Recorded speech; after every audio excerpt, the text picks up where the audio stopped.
নমস্কার বন্ধুরা, সকলকে কেয়ার কিচেন স্কুলে স্বাগত জানাই। আজকে আমরা করব baked chicken patties. Baked chicken patties করার জন্য আমাদেরকে তো আগে চিকেনের একটা তরকারি মতন তৈরি করে নিতে হবে, তো সেটাই আমরা এখন প্রথমে তৈরি করছি। প্রথমে কড়াইয়ে সাদা তেল দিলাম। চিকেনগুলো ছোট ছোট করে কেটে রাখা আছে। এটা বিনসগুলোকে একদম ছোট ছোট করে কেটে রেখেছি যাতে একদম তরকারিটার সাথে মিশে যায়। পেঁয়াজটাও একদম ছোট ছোট করেই কাটা আছে মোটামুটি। এদিকে ক্যাপসিকাম নিয়েছি একটুখানি, ক্যাপসিকামটাও খুব সুন্দর করে ছোট ছোট করে কাটা আছে। এইটা হচ্ছে গাজরটা একটু গ্রেট করে নিয়েছি, সুবিধা হবে তাতে। আর এটা হচ্ছে একটু আদা গ্রেট করে রেখেছি, আর তার সাথে একটু রসুনও দেওয়া হয়েছে। এইগুলো দিয়ে আমি এবারে তরকারিটা করব। এইবারে প্রথমেই কড়াইতে সাদা তেল দিয়েছিলাম, সেটা গরম হয়ে গেছে। এতে প্রথমেই চিকেনটা দিয়ে দেবো।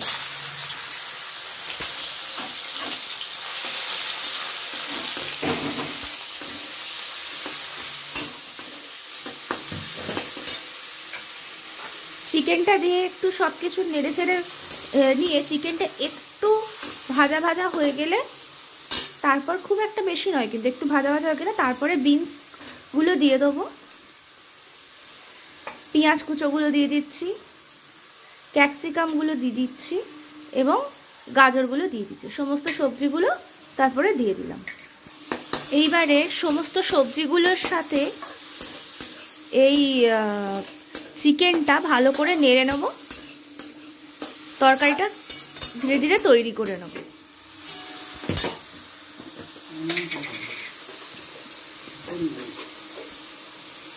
পরিমাণ মতো নুন দিয়ে দিচ্ছি।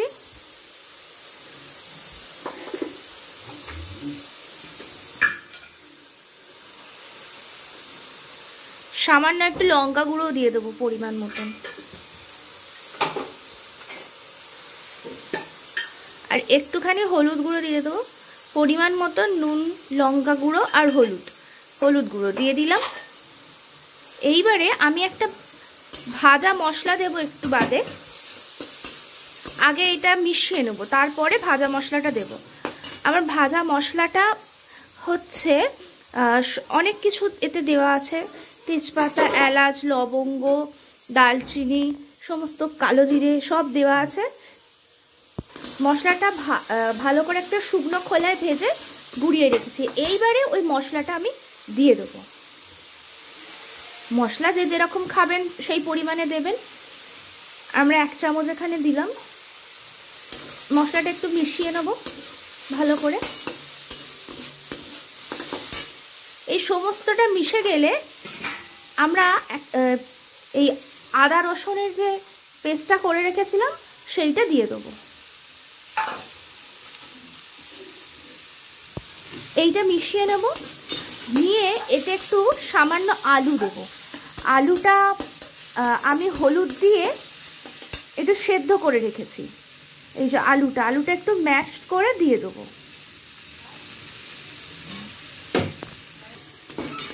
এবার এই সব জিনিসটা ভালো করে আগে মেশাবো।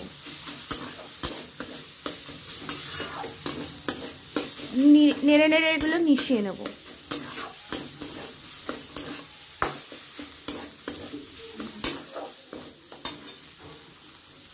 এতে একটু সামান্য জল দিয়ে দিলাম।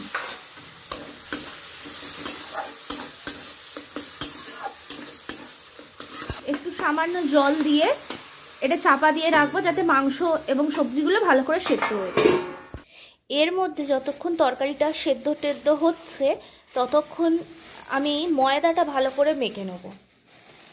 চলুন ময়দাটা কি করে মাখতে হবে, কি করে কি করতে হবে এবারে সেটা দেখি। ততক্ষণে আমাদের তরকারিটাও হয়ে যাবে। এই ময়দাতে আমি পরিমাণ মতো নুনটা আগে দিয়ে দেবো। পরিমাণ মতো নুন দিয়ে দিলাম এবং এতে আমি সাদা তেল ইউজ করব। ময়ন দেওয়ার জন্য একটু সাদা তেল দিয়ে দেবো। এটা আপনি পরিমাণ মতন নেবেন, যে যেরকম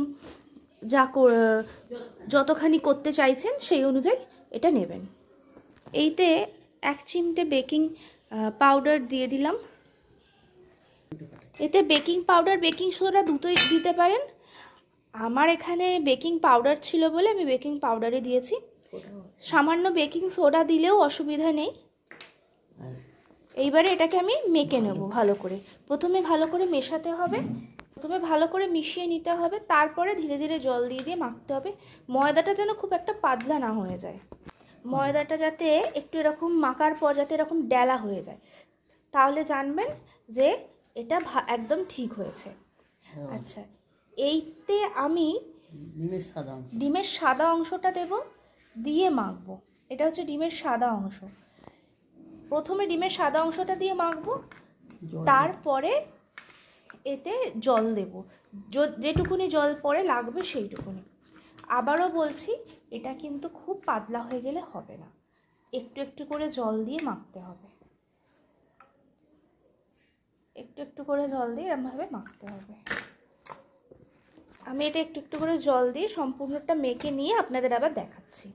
এটা পুরো মাখা কমপ্লিট হয়ে গেছে। এবারে এটা 10 মিনিটের জন্য চাপা দিয়ে রেখে দেবো। তরকারিটার অবস্থা এবারে দেখি।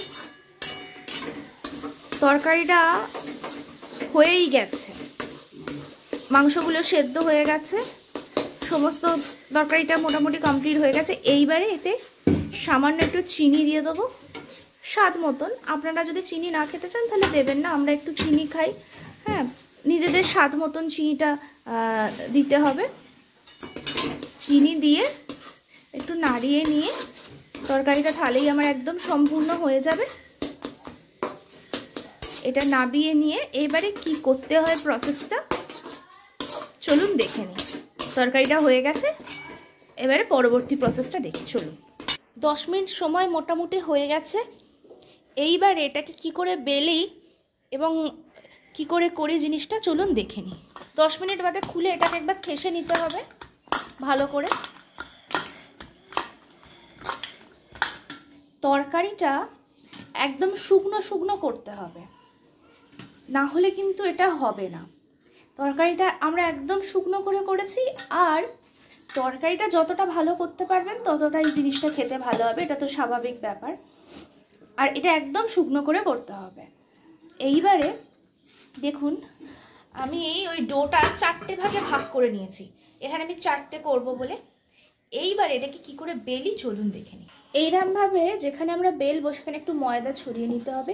এটা ময়দা দিয়েই বেলতে হবে, তেল দিয়ে যদি বেলি সেক্ষেত্রে কি হবে, জিনিসটা অতটা তেল দিয়ে বেললে অতটা বড় হবে না, একটু ছোট হয়ে যাবে। কাজে ময়দা দিয়েই বেলতে হবে।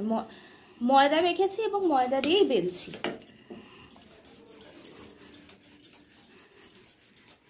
এইটা খুব মোটাও বেললে হবে না, খুব পাতলা বেললেও হবে না, একটু মাঝারি মতন বেলতে হবে।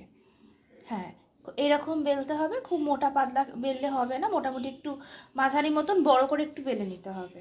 তরকারিটা ঠান্ডা হলে তখনই এতে দিতে হবে, তা না হলে কিন্তু এতে দিলে হবে না। আমাদের তরকারিটা এখন ঠান্ডা হয়ে গেছে, তাই আমরা এতে ইউজ করছি।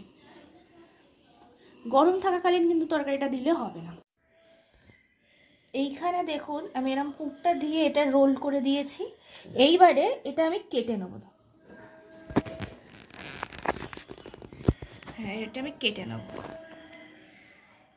একটু সরু সরু করে কাটতে হবে, যত সরু করে কাটবেন তত বিষয়টা ভালো হবে।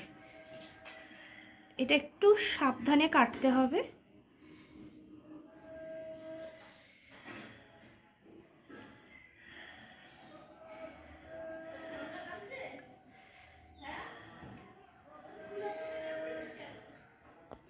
এইবারে কি করতে হবে দেখুন, এটা এরকম মুড়ে দিতে হবে দুটো দিক ভালো করে প্রথমে। হ্যাঁ, এটা এই মুড়ে দিলাম প্রথমে। ওকে, এইবারে আমি একটু জল নিয়ে নেব। জলটা নিয়ে এই মুখগুলোতে একটু লাগিয়ে দেবো প্রথমে, যাতে এগুলো জুড়লেও সেরকম না জুড়ে। হলো, এইবারে এটাকে নিয়ে এরকম টুইস্ট করে এই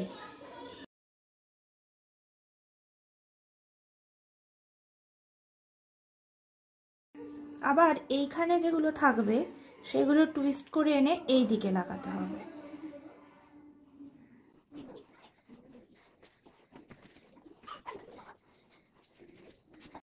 আরও একরকমভাবে করে দেখাচ্ছি। দেখুন, তরকারিটা ময়দাটা ভালো করে বেলে নিয়ে তরকারিটা দিয়ে একদিকে এরকমভাবে লম্বা করে ছুরি দিয়ে কেটে নিতে হবে সরু সরু করে।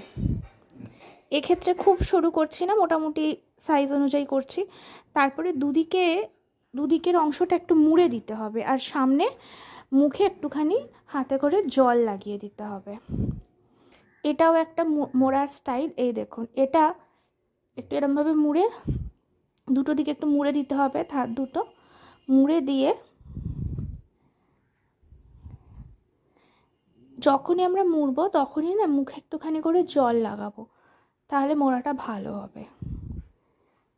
এটা এরম রোলের মতন করে দেওয়া হচ্ছে, মানে বিভিন্ন ডিজাইন আর কি। আমরা দুরকম করে দেখালাম, আপনারা আপনাদের মতন করবেন। এটা খেতে খুবই ভালো হয়, করে দেখবেন। আমরা এরকম দুরকমভাবে করলাম, আপনারা আপনাদের যেটা সুবিধা মনে হবে সেরকমভাবে করবেন।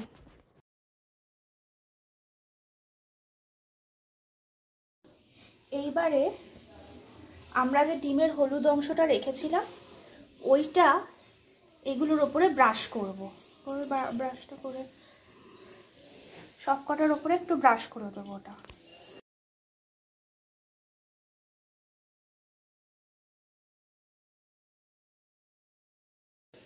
এই ব্রাশটা করে নিয়ে ডিমের হলুদ অংশটা এর ওপরে দিয়ে ভালো করে ব্রাশ করে নিয়ে এটা একটু গার্নিশ করে দেবো আমরা, তাতে খেতেও ভালো হবে আর দেখতেও ভালো লাগবে। একটু ক্যাপসিকাম আর গাজর দিয়ে এটা করব। আমাদের মানে দুরকমভাবে সাজিয়েছি, একটা এরকম লম্বা লম্বা করে আর একটা এইরকমভাবে ক্রিস ক্রস করে। আপনাদের যেটা সুবিধা হবে এবং যেটা ভালো লাগবে আপনারা সেটাই করতে পারেন। এই দেখুন, এটা আমরা পুরো সাজিয়ে নিয়েছি এগুলো সব। এবারে এগুলো কি করে ভাপাই চলুন সেটা দেখে নিই।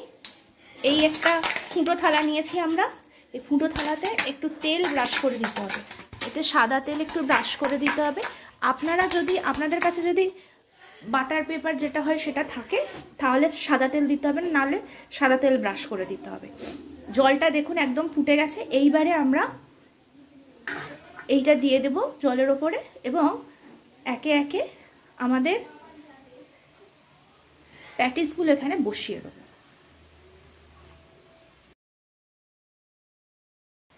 দেখুন 4টে বসিয়ে দিয়েছি। এবারে এটা ঢাকা দিয়ে রাখবো।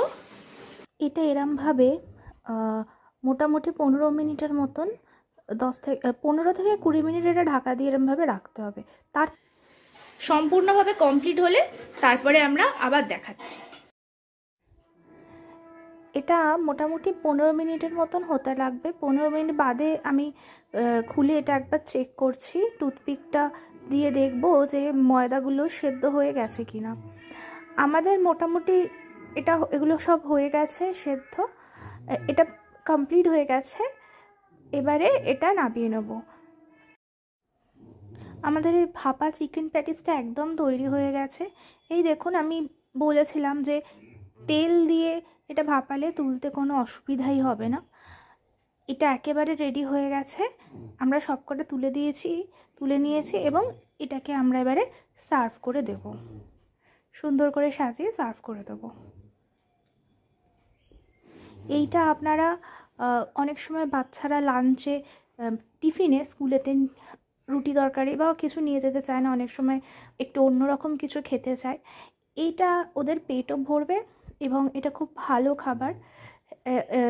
এটা আপনারা টিফিনে দিতে পারেন, বিভিন্ন জায়গায় যদি কোথাও নিয়ে যেতে পারেন। এটা ট্রাভেল ফ্রেন্ডলি, কোথাও ধরুন যাচ্ছেন এটা তৈরি করে নিয়ে যেতে পারেন, আগে তৈরি করে রাখতে পারেন, কোনো অসুবিধাই এতে হবে না।